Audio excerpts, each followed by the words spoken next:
ದರಿದ್ರ ಬಂದೈತಾ ಕಾಂಗ್ರೆಸ್ ಪಕ್ಷಕ್ಕೆ? ಬೇರೆ ಪಕ್ಷದವ್ರನ್ನೆಲ್ಲ ಕರ್ಕೊಂಡು ನೀವು ಬಂದರೆ ಮಾತ್ರ ನಾನು ಕೆಲಸ ಮಾಡ್ಕೊಡ್ತೀನಿ ಅಂತ ದೌರ್ಜನ್ಯ ಮಾಡ್ತಿದ್ದೀರಾ ಅಂದರೆ ಇನ್ನೆಂಥ ದರಿದ್ರ ಬಂದಿರ್ಬೋದು ಇಡೀ ದೇಶದಲ್ಲಿ 70 ವರ್ಷ ಕಾಂಗ್ರೆಸ್ ಸರ್ಕಾರ ಆಳಿರೋರಿಗೆ ಯಾವ ರೀತಿ ದರಿದ್ರ ಬಂದಿದೆ ನಾನು ನೆಲಮಂಗಲದಲ್ಲಿ ಅಂತ ನಾವು ಯೋಚನೆ ಮಾಡಬೇಕು ಜನಸಾಮಾನ್ಯರು. ಇವತ್ತು ನೆಲಮಂಗಲದಲ್ಲಿ ಶಾಸಕರಾದಂಥ ಶ್ರೀನಿವಾಸ್ ಅವರು ಯಾವ ರೀತಿ ರಾಜಕೀಯ ಮಾಡ್ತಿದ್ದಾರೆ ಅಂದರೆ ದೊಡ್ಡ ಧೋರಣೆಯನ್ನೇ ಮಾಡ್ತಿದ್ದಾರೆ. ಪಿ ಡಿ ಒಗಳ ಮೇಲೆ ಧೋರಣೆ ಮಾಡ್ತಿಲ್ಲ, ಅವರು ಸಾಮಾನ್ಯ ಜನಗಳ ಮೇಲೆ ಧೋರಣೆ ಮಾಡ್ತಿದ್ದಾರೆ. ನಮ್ಮ ಕ್ಷೇತ್ರದಲ್ಲಿ ಕೆಲಸ ಆಗಲಿ ಅನ್ನೋ ಒಂದು ಗೌರವ ಇಟ್ಕೊಂಡು ಕೆಲಸಕ್ಕೆ ಓಟ್ ಹಾಕಿರ್ಬೋದು, ಆದರೆ ಇವತ್ತು ಅವ್ರು ಏನು ಮಾಡ್ತಿದ್ದಾರೆ ಅಂದರೆ ಜನಸಾಮಾನ್ಯರ ಕೆಲಸ ಮಾಡ್ಕೊಡೋಕ್ಕೆ ಪಕ್ಷವನ್ನು ಗ್ರಾಮ ಪಂಚಾಯತಿಲಿ ತರ್ತಾ ಇದ್ದಾರೆ. ಆ ಕೆಲಸ ಅವರು ಮಾಡಬಾರ್ದು. ಯಾಕೆ ಅಂದರೆ ಯಾವುದೇ ಪಕ್ಷದ ವ್ಯಕ್ತಿ ಇಂಥವನಿಗೆ ಓಟ್ ಹಾಕಿರ್ತಾರೆ, ಸಾಮಾನ್ಯರು ಅಂತ ಗೊತ್ತಿರಲ್ಲ, ಮುಖಂಡರುಗಳು ಹಾಕಿರ್ತಾರೆ. ಆದರೆ ಪ್ರತಿಯೊಬ್ಬ ಬಡವನು ಕೂಡ ಆ ವ್ಯಾಪ್ತಿಗೆ ಬಂದಾಗ ಪಂಚಾಯತಿಲಿ ಕೆಲಸ ಮಾಡಿಕೊಡಿ ಅಂತ ಬಂದಾಗ ಮಾಡಿಸ್ಕೊಡ್ತಕ್ಕಂಥ ಕೆಲಸವನ್ನು ಮಾಡಬೇಕು. ಅಲ್ಲಿ ಕಾಂಗ್ರೆಸ್ನ ಆಡಳಿತವನ್ನು ತರಬಾರ್ದು. ಪಂಚಾಯತಿ ವ್ಯಾಪ್ತಿಲಿ ಅಧಿಕಾರಿಗಳ ಮೇಲೆ ದಬ್ಬಾಳಿಕೆ ಮಾಡಿ ನಾನು ಹೇಳ್ದವ್ರಿಗೆ ಕೆಲಸ ಮಾಡಿಕೊಡಿ ಅಂತೇಳಿ ಯಾವುದೇ ಧೋರಣೆಯನ್ನು ತೋರಿಸಬಾರ್ದು. ಈ ರೀತಿ ಧೋರಣೆಯನ್ನು ತೋರಿಸಿದ್ರೆ JDS ಮತ್ತು BJP ಪಕ್ಷ ಏನು ಇವತ್ತು ಪ್ರತಿಭಟನೆಯನ್ನು ಮಾಡಿದ್ದೀವಿ, ನಮ್ಮ EK ಕೃಷ್ಣಪ್ಪ ಅವರು ಇರ್ಬೋದು, ಜಗದೀಶ್ ಚೌಧರಿ ಅಣ್ಣವ್ರು ಇರ್ಬೋದು, ಇನ್ನು ಅನೇಕ ಹಲವಾರು ಮುಖಂಡರು, ನಮ್ಮ MV ನಾಗರಾಜಣ್ಣವ್ರು ಇರ್ಬೋದು, ಮಲ್ಲಣ್ಣವ್ರು ಇರ್ಬೋದು, ಇವರೆಲ್ಲ ಸೇರ್ಕೊಂಡು ಏನು ಪ್ರತಿಭಟನೆ ಮಾಡ್ತಿದ್ದೀವಿ, ಇನ್ನು ಉಗ್ರವಾದ ಹೋರಾಟವನ್ನು ನಾವು ಮಾಡ್ತೀವಿ ಅಂತ ಕೂಡ ಈಗಾಗಲೇ ಹೇಳಿದ್ದಾರೆ. ಕ್ಷೇತ್ರನ ಅಭಿವೃದ್ಧಿ ಮಾಡಿದರೆ ಈ ರೀತಿ ಹೆಣ್ಣು ಮಕ್ಕಳನ್ನು ಅಸಭ್ಯವಾಗಿ ಮಾತಾಡ್ತಕ್ಕಂಥ ಕೆಲಸವನ್ನು ಮಾಡ್ತಿದ್ದಾರೆ ಅಂತ ಒಂದು ಮಾಹಿತಿ ಬರ್ತಾ ಇದೆ. ಹೋಗೆ ಬಾರೆ ಅಂತ ಮಾತಾಡ್ತಿದ್ದಾರೆ ಅಂತ ಒಂದು ಮಾಹಿತಿ ಬರ್ತಾ ಇದೆ. ಯಾವುದೇ ವ್ಯಕ್ತಿ ಆಗಲಿ ಸ್ವಂತ ಒಂದು ಚಿಕ್ಕ ಮಗುವು ಕೊಡೋ ಗೌರವ ಕೊಡೋ ಅಂಥ ಕೆಲಸವನ್ನು ಮಾಡಬೇಕು. ಹೆಣ್ಮಕ್ಳಿಗೆ, ಮಹಿಳೆಯರು ಅಂದರೆ ಅವ್ರಿಗೆ ಗೌರವ ಇರಬೇಕು. ಅಂಥ ಕೆಲಸವನ್ನು ಶಾಸಕರು ಮಾಡಲಿ. BJP JDS ಮುಖಂಡರುಗಳು ಇಲ್ಲಿ ನಾಲಾಯಕ ಅಂತ ತಿಳ್ಕೊಂಡಿರ್ಬೋದು. ಅವರು ಈಗಾಗಲೇ ನಾವು ಹೋರಾಟ ಮಾಡಬೇಕಾದ್ರೆ ಅಧಿಕಾರಿ ವರ್ಗದವರು ಬ್ಯಾರಿಕೇಡ್ ಹಾಕಿ ನಮ್ಮನ್ನು ತಡೆಯೋಕ್ಕೆ, IB-ನಲ್ಲೇ ತಡೆಯೋಕ್ಕೆ ಅವಕಾಶವನ್ನು ಮಾಡಿಕೊಟ್ರು ಅಧಿಕಾರಿಗಳು. ನಾವು ಯಾವುದಕ್ಕೂ ಜಗ್ಲಿಲ್ಲ.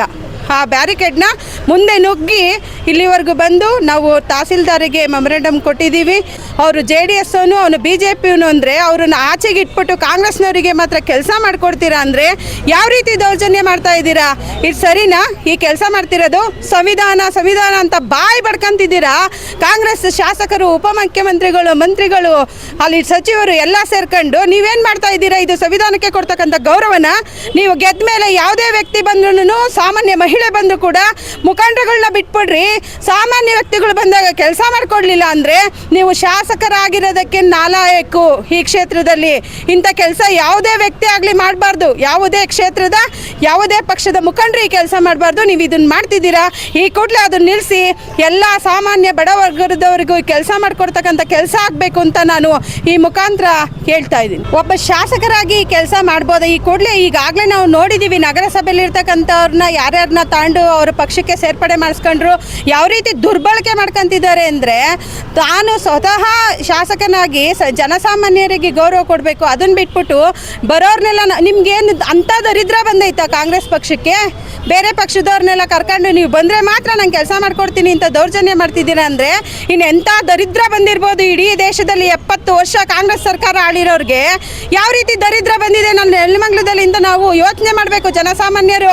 ನಮ್ಮ ಪಕ್ಷಕ್ಕೆ ಬಂದರೆ ಮಾತ್ರ ನಾನು ಕೆಲಸ ಮಾಡ್ಕೊಡ್ತೀನಿ ಅಂತ ಹೇಳ್ತಿದ್ದಾರೆ ಅಂದರೆ ದಟ್ಟ ದರಿದ್ರವಾದಂಥ ಶಾಸಕರು ಈ ಕೆಲಸ ಮಾಡ್ತಾವ್ರೆ ಅಂದರೆ ನಾಚಿಕೆ ಆಗಬೇಕು ರೀ ಅವ್ರಿಗೆ. ಆ ಸರ್ಕಾರಿ ಆಸ್ಪತ್ರೆನ ಯಾವ ರೀತಿ ಮೇಲ್ದರ್ಜೆಗೆ ಏರಿಸಬೇಕು ಅನ್ನೋದು ನಿಮಗೆ ಕಾಮನ್ ಸೆನ್ಸ್ ಇಲ್ವಾ? ವಿಸಿಟ್ ಮಾಡಿಲ್ಲ ಅಂದರೆ ಅವ್ರ ಕರ್ಮಕಾಂಡನ ನೀವೇ ನೋಡಬೇಕು, ಜನಸಾಮಾನ್ಯರು ನೋಡಬೇಕು, ಮತ್ತು ನಿಮ್ಮಂಥ ಪ್ರಶ್ನವರು ನೋಡಬೇಕು. ಯಾಕೆ ಅಂದರೆ 2 ವರ್ಷ ಆತ ಬಂತು, ಆದರೂ ಒಂದು ಆಸ್ಪತ್ರೆಗೆ ಬಂದು ಅವರು ವಿಸಿಟ್ ಕೊಟ್ಟಿಲ್ಲ. ಅಲ್ಲಿನ ಸಮಸ್ಯೆ ಏನಾಗಿದೆ, ಯಾವ ಥರ ಮಿಷಿನರಿ ಕೆಲಸ ಮಾಡ್ತಿದ್ದಾರೆ, ಆಡಳಿತ ವರ್ಗದವ್ರು ಎಲ್ಲರೂ ಇದ್ದಾರೆ, ಅಲ್ಲಿ ಏನೇನು ಕೆಲಸ ಮಾಡ್ತಿದ್ದಾರೆ, ಅವ್ರು ಬರೋದೇ ಬೇಡ. ಅವ್ರು ಆಡಳಿತ ವರ್ಗದವ್ರನ್ನ ಯಾರನ್ನಾದ್ರೂ ಒಬ್ಬನ PA ಕಳಿಸಿದ್ರು ಕೆಲಸ ಮಾಡ್ಕೊಂಬಂದ್ಬಿಟ್ಟಿರೋನು. ಆ ಕೆಲಸ ಮಾಡ್ತಿಲ್ಲ ಅಂದರೆ ನಮಗೆ ನಾಚಿಕೆ ಆಗಬೇಕು. ಇಂಥ ಶಾಸಕನ ನೆಲಮಂಗಲದಲ್ಲಿ ಗೆದ್ದಿಸ್ಕೊಂಡ್ರಲ್ಲ ಅಂತೇಳ್ಬಿಟ್ಟು ಸಾರ್ವಜನಿಕರು ಹಣೆ ಚೆಚ್ಕೊಂತ ಇದ್ದಾರೆ. ಯಾವುದೋ ಒಂದು ಕುಕ್ಕರ್ ಆಸೆಗೋ, 2,000 ರೂಪಾಯಿ ದುಡ್ಡಿನ ಆಸೆಗೋ, ಯಾವುದೋ ಫ್ರೀ ಬಸ್ಸಲ್ಲಿ ಓಡಾಡೋ ಆಸೆಗೋ ಇವತ್ತು ಇಂಥ ಕೆಟ್ಟ ಶಾಸಕರನ್ನು ನಾವು ಪಡೆದುಬಿಟ್ವಲ್ಲ ಅಂತೇಳ್ಬಿಟ್ಟು ತಲೆ ಚೆಚ್ಕೊಂಡು ನಮ್ಮ ಮುಂದೆ ಬೇರೆಯವ್ರ ಮುಂದೆ ಹೇಳ್ಕೊಳ್ಳೋಂಥ ಪರಿಸ್ಥಿತಿನ ನೆಲಮಂಗಲದಲ್ಲಿ ತಂದಿಕ್ಕಿದ್ದಾರಲ್ಲ, ಇಂಥ ಶಾಸಕರಿಗೆ ನಾನು ನಿಜವಾಗ್ಲೂ ಕೆಟ್ಟ ಶಾಸಕರು ಅಂತಲೇ ಬಿರುದು ಕೊಡಬೇಕು.